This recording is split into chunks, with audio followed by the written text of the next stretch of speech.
নিরাপত্তার দাবিতে আমরা আজকে বিক্ষোভ দেখাচ্ছি। আমরা আজকে আমাদের দিদিদের সাথে এটা হয়েছে এবং আমরা আমাদের দিদিরা নাইট ডিউটি করছি এবং নেক্সট ইয়ার আমরাও নাইট ডিউটি করব। সঠিক নিরাপত্তা না থাকলে সেই জায়গায় ডিউটি করা আমাদের পক্ষে অসম্ভব।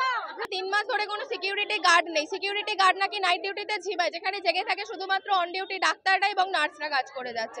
সেখানে আমাদের নিরাপত্তা কোথায়?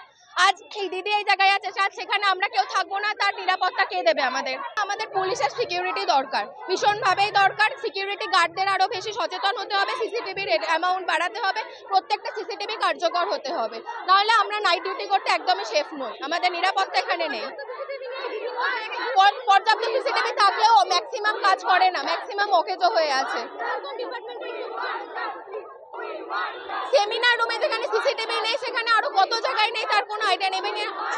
এই হাসপাতালের কত কত এরকম অন্ধকার কোনা জায়গা রয়েছে সে সম্বন্ধে আমাদের কোনো ধারণা পর্যন্ত নেই। বাইরের লোক ভাবছে এরকম ভাবে ঘটে গেছে, কিন্তু এর ভিতরেও অনেক এরকম অন্ধকার জায়গা, কোনা কোনা জায়গা রয়েছে যেখানে কেউ মোড়ে মারা গিয়ে পড়ে থাকলেও কেউ সন্ধান পাবে না।